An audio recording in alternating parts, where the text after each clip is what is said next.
kaibigan, naglalagay ako ng tungtungan. Kasi dito muna sila. Hanggat tayo hindi nauubos yung mga damo. Sayang naman, di ba?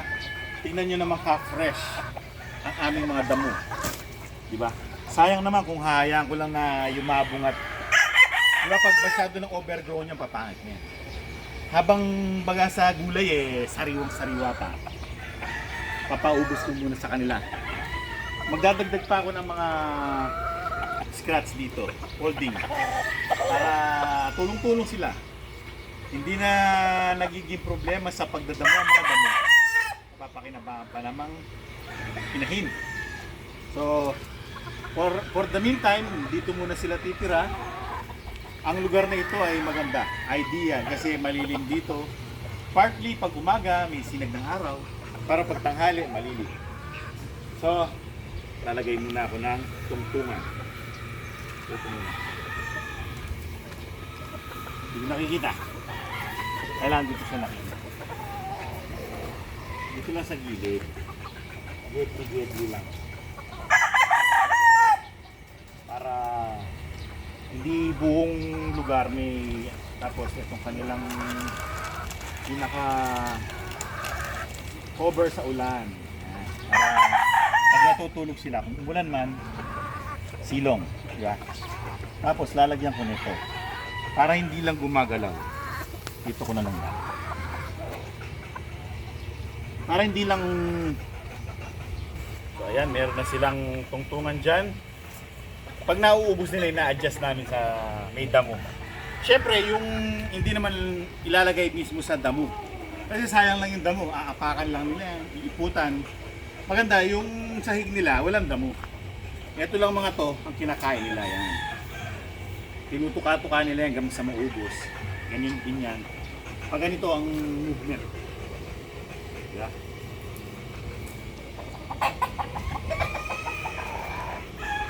Okay.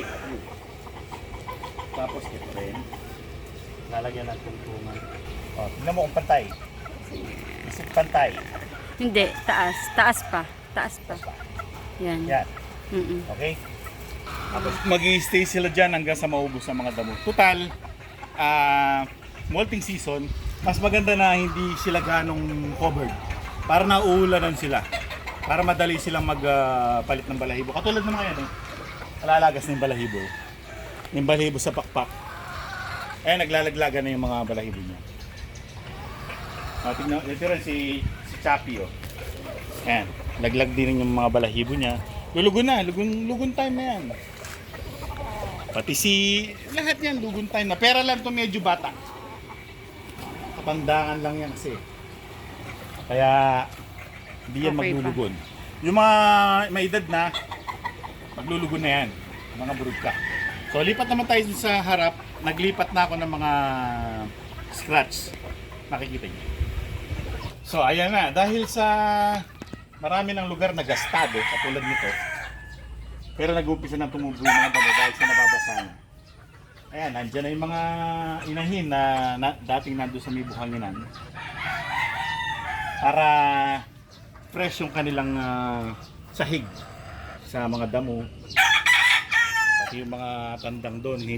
Isa-isang humihiwalay na dahil sa medyo barakuhan na. Kaya kailangan i-aparte na. Diba? So ito, lalagay ko dito. So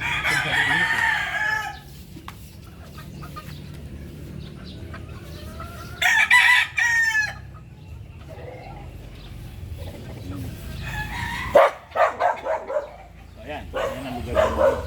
Pag nagasta na yung damo, so ililipat naman sa may damo hanggang sa maubos lang yung damo. Pero actually sa panahon ng tag-ulan, hindi na nauubos eh. Kapag nilipat mo, kakainin nila yung damo sa pinaglipatan, yung pinag-alisan naman nila, tutubo na naman yung damo. So, samantala, habang madamo, kasi nung summer, di ba, tuyot na tuyot. Wala sila nakakain na damo. Pinagkukuha lang namin sila ng malunggay, tsaka ipil-ipil. So ngayon, hindi na sila kailangan ikuha ng kung ano-ano man. Ready available na yung mga pwede nilang kainin dyan sa lupa.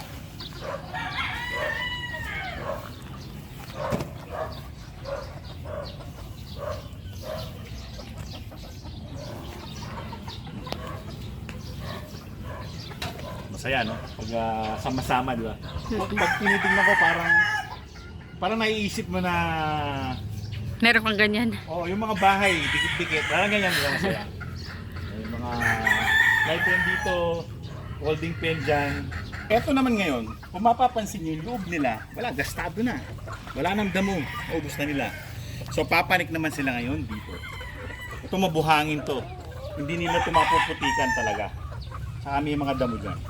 So well, ililipat muna namin sila para nakita nyo mamaya kung anong itsura.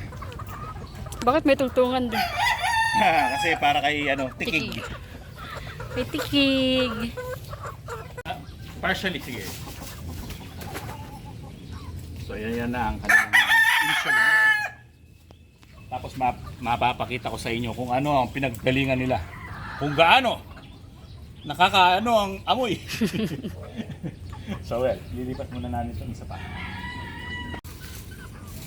Siyempre, para kontra-init ng panahon. Imagine mo, inaayos mo yung mga kulungan para kontra sa ulan. Tapos natin ka pang kontra init. Siyempre, init at lamig. Sala sa init, sala sa lamig.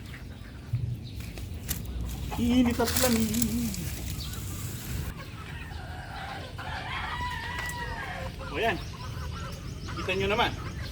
Yung pinanggalingan nila. Agad ito. Para maulanan.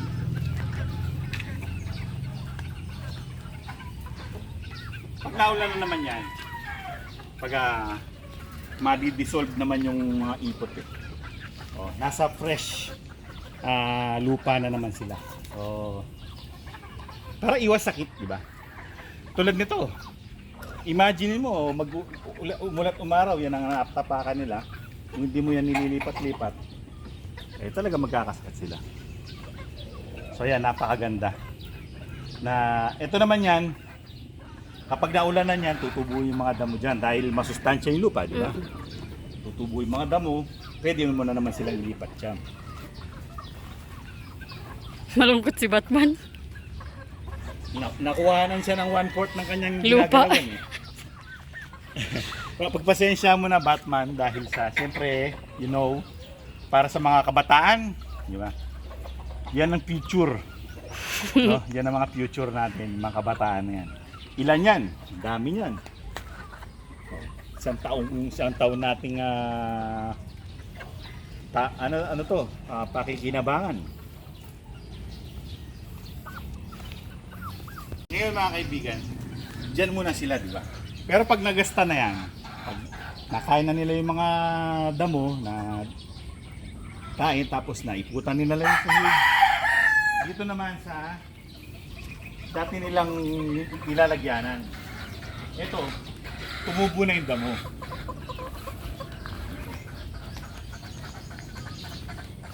Ito naman yan. Kaya ko munang yumabong yan. Kumapal. Para kapag nilipat sila dyan, marami na naman silang makakain damo. So well mga kaibigan, ngayon tag-ulan dahil wala kaming malaking range area na nakakainan ng damo, yan, nililipat-lipat na lang namin. Assign. Rotate. Pero yung mga tandang, kapag tapos na maglimlim pero naglimlim siya, nilagyan namin siya ng isang itlog. Pero ang itlog na yung fertile kasi, itlog ng mga butcher kasi magsama-sama yung butcher eh, kakapatid. Para lang meron lang siyang lilimliman, para hindi lang masira yung kanyang cycle. So magagamit na yung mga lahat ng fly pen sa mga tandang. Tapos bibili pa kaming fly pen pa. Tapos tinatali namin, pina-fly pen, ikot-ikot. Para kahit paano may exercise sila. Hindi sila mababansot, di ba yung mga tandang. So well, mga kaibigan, yan ang aming ginagawa kapag ganitong tag-ulan na. Abundant yung damo hanggang sa susunod na episode. Maraming salamat sa inyong panonood. Kabulol-bulol pa ako. Maraming salamat sa inyong panonood. Paalam!